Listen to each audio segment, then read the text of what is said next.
லட்டு செய்ய தேவையான பொருட்கள்: 1 கப்பு கடலை மாவு. நீங்க அளக்கிறப்ப எந்த கப்புல வேணாலும் மாவு எடுத்துக்கோங்க. அதே அளவு ஜீனி, ஒரு 2 அல்ல 3 கிராம்பு, தேவையான அளவு நம்ம கூட குறைச்சி போட்டுக்கலாம், முந்திரியும் திராட்சையும், கொஞ்சம் நெய், ஒரு 2-3 ஸ்பூன் இருந்தால் போதும் நெய், சிறிதளவு ஏலக்காய் தூள். எவ்வளவு மாவு எடுக்கிறோமோ அதில் 3/4 அளவு தண்ணி எடுக்கணும். இந்த மாவு கரைக்கிறதுக்கு, பூந்தி தேய்க்கணும்ல, அதுக்காக அந்த மாவு கரைக்கிறதுக்கு. பாவு காய்ச்சறதுக்கு, ஜீனி பாவு காய்ச்சறதுக்கு இந்த ஜீனியை போட்டு அது முழுகிற அளவுக்கு தண்ணி ஊற்றணும். பாகு வைக்கிறதுக்கு சர்க்கரையை போட்டுட்டு அது முழுகிற அளவுக்கு தண்ணி வைக்கிறோம். போதும். அந்த சர்க்கரையை அடுப்பில் வச்சுட்டு மிதமான தீயில பாகு வரணும், ஒரு கம்பி பதம் வரணும். இப்போ 1 கப்பு மாவு எடுத்து போட்டுக்கலாம். கலருக்காக ஒரு சிட்டிகை மஞ்சள்தூள். இந்த 3/4 டம்ளர் தண்ணியை இதில் மொத்தமாக ஊற்றிடுங்க. அப்படியே விட்டுடுங்க, ரொம்ப கலக்க வேணாம், கட்டி கட்டியாக போயிடும். கொஞ்சம் நேரம் ஊறிட்டு இருக்கட்டும். அது 2 நிமிஷம் கழித்து அது தானாகவே நல்லா கரைஞ்சி ரெடி ஆகிடும். இந்த மாதிரி கொஞ்சமாக எடுத்து அது கொஞ்சம் ஆற வச்சு, நல்லா சூடாக இருக்கும், விரல் சுட்டுடும். கொஞ்சம் ஆறினதுக்கு அப்புறம் இப்படி கையில் வச்சு இப்படி பாருங்க, இதோ பாருங்க, கம்பி வருது பாருங்க. பாகு கம்பி பதம் வந்தோடனே அடுப்பை ஆஃப் பண்ணிடுங்க. ஒரு முள்ளு கரண்டியை வச்சு கரைச்சிங்கன்னா ஈஸியாக கட்டிகள் இல்லாமல் கரைஞ்சிடும். மாவு இப்போ இந்த பதத்தில் இருக்கலாம்.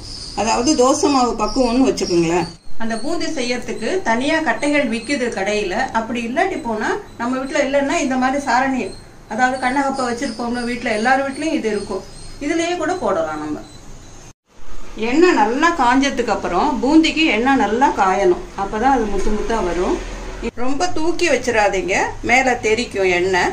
இப்படி வச்சுக்கிட்டு இந்த கரண்டியால கரைச்சி வச்சிருக்கோம்ல மாவு, அதை எடுத்து இதுல இப்படி சுத்தி ஊத்துங்க.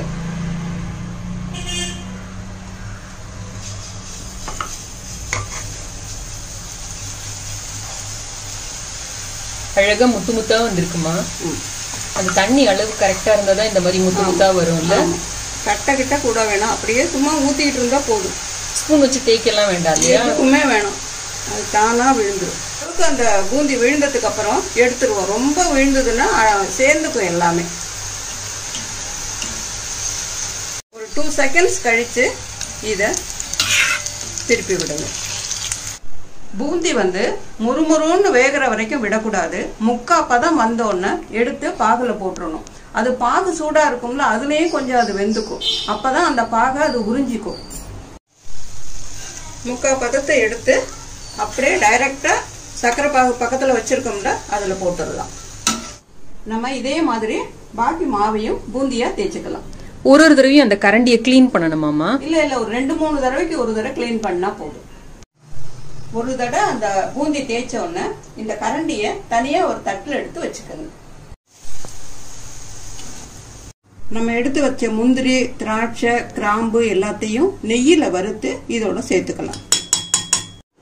1/4 ஸ்பூன் ஏலக்காய் தூள் இதோட சேர்த்துடலாம்.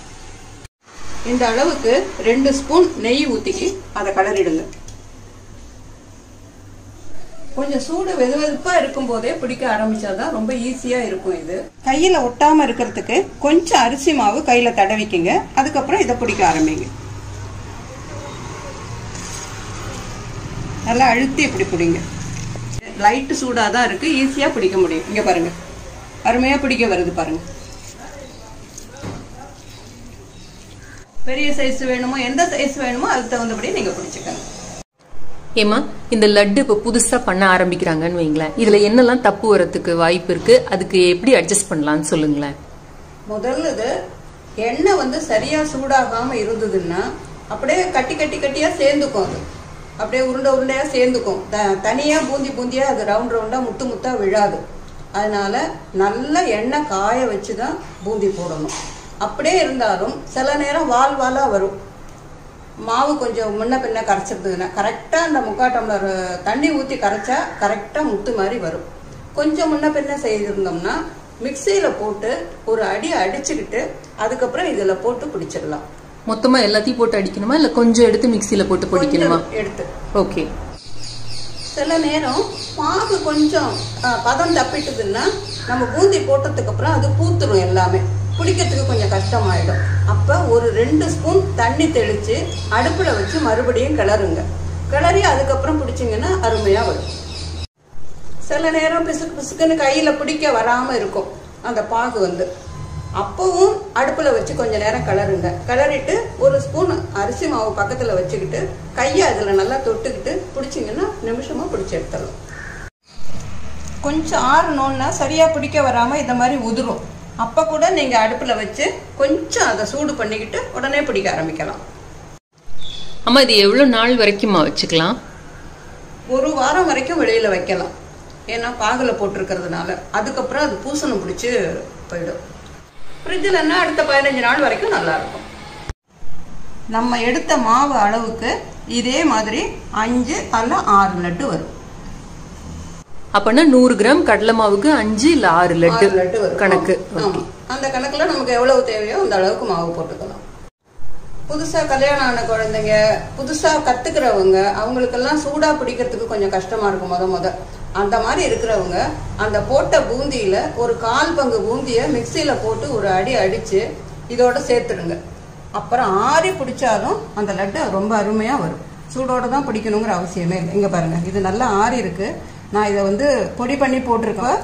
நல்லா ஆறுனதை பிடிக்கிறேன் பாருங்க, நல்லாவே வரும். இங்க பாருங்க, ஈஸியா பிடிக்கலாம். நீங்க முத செய்யறவங்க கூட பயப்படாம செய்யலாம். ரொம்ப அருமையா வரும். சூடா பிடிக்கணுங்கிற பயப்பட வேணாம், நல்லா ஆறியே பிடிக்கலாம். இது அரைச்சி பண்ணினது. இது அரைக்காம இளம் சூட்டோட பிடிச்சது. பூந்தியா செய்யறாப்புல இருந்ததுன்னா பாக ஆற வச்சுட்டு இந்த பூந்தியை நம்ம எண்ணெய் சட்டில இருந்து எடுக்கிறோம்ல, சூடோட அதுல போட்டுடுங்க. அப்ப பாகு ஆறி இருக்கணும். கலர்னதுக்கு அப்புறம் அது உதிரி உதிரியா வரும். பூந்தியாவே எடுத்துக்கலாம். லட்டா பிடிக்கணும்னா மட்டும்தான் பாகும் சூடா இருக்கணும், நம்ம எடுத்து போடுற பூந்தியும் சூடா இருக்கும். எல்லாரும் இந்த தீபாவளிக்கு லட்டு செய்து பாருங்க. செய்து பார்த்துட்டு எப்படி வந்ததுன்னு உங்க ஃபீட்பேக்கு கமெண்ட்டும் எங்களுக்கு சொல்லுங்க. இனிய தீபாவளி நல்வாழ்த்துக்கள் எல்லாருக்கும்.